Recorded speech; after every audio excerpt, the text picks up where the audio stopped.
அனைவருக்கும் வணக்கம். தினம் ஒரு சம் சீரியஸ்ல இன்னைக்கு முதல் சம் பார்க்குறோம். இது இதுக்கு முன்னாடி நடந்த எக்ஸாம்ல கேட்ட question. 8 men working 9 hours a day complete a piece of work in 20 days.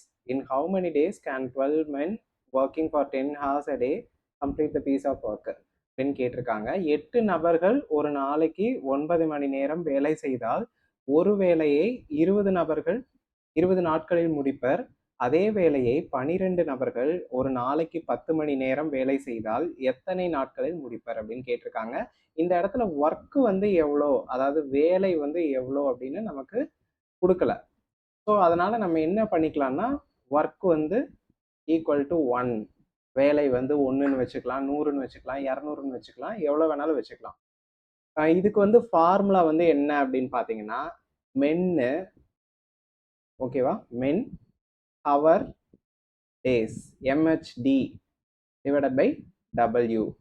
அதே மாதிரி man hour day divided by W. இதை W2 W1 அதுக்கப்புறம் M1 H1 D1 இது M2 H2 D2 அந்த மாதிரி எடுத்துக்கோங்க. அதாவது ஒரு சென்டென்ஸ்ல கொடுத்துருக்கக்கூடிய மென்னு ஹவரு டேஸை ஒரு சைடில் எழுதிக்கோங்க, இன்னொரு சென்டென்ஸ்ல கொடுத்துருக்கக்கூடியதை இன்னொரு சைடு எழுதிக்கோங்க, அவ்வளோதான்.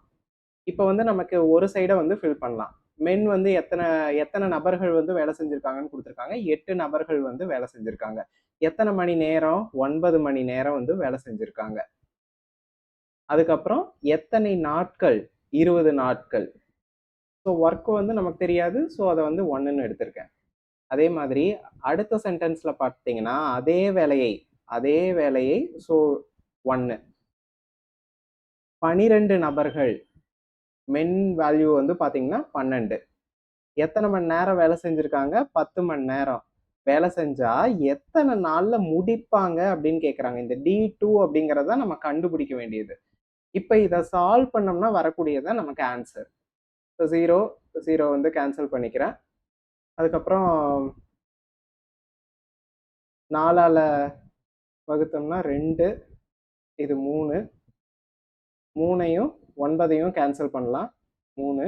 ஸோ நம்மக்கிட்ட ரிமைனிங் என்ன இருக்கு? 2 3 2. இது 3த்தையும் நம்ம பெருக்கணும்னா மல்டிப்ளை பண்ணோம்னா வரக்கூடியதான் ஆன்சர்.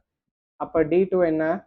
2 × 3 × 2. 2 2 4, 4 3 12. இவ்வளோதான். அதாவது என்னன்னா, நம்ம பார்க்கறதுக்கு ரொம்ப நிறைய ஸ்டெப்ஸ் போட்டிருக்க மாதிரி தெரியும். இது ஒரே ஸ்டெப்ல இந்த ஃபார்முலாவெல்லாம் நீங்க எழுதணும் அப்படிங்கிற அவசியமே இல்லை. நீங்க டைரக்டா ஃபார்முலா மனசுல வச்சுட்டு அப்படியே சப்ஸ்டியூட் பண்ணி நம்ம சால்வ் பண்ணலாம். இது பாத்தீங்கன்னா 12 டேஸ், 12 நாட்கள் அப்படிங்கறதா ஆன்சர். இந்த கொஸ்டின் குரூப் 1 TNPSC குரூப் 1 2025ல கேட்ட கொஸ்டின். ஒரு நிமிஷம் கூட ஆகாது, ஒரு 30 செகண்ட்ஸ்ல சால்வ் பண்ணக்கூடிய ஒரு கொஸ்டின் தான் இது. கண்டிப்பா இந்த வீடியோ உங்களுக்கு யூஸ்ஃபுல்லா இருக்கும்னு நினைக்கிறேன். அடுத்த வீடியோல சந்திக்கிறேன். நன்றி.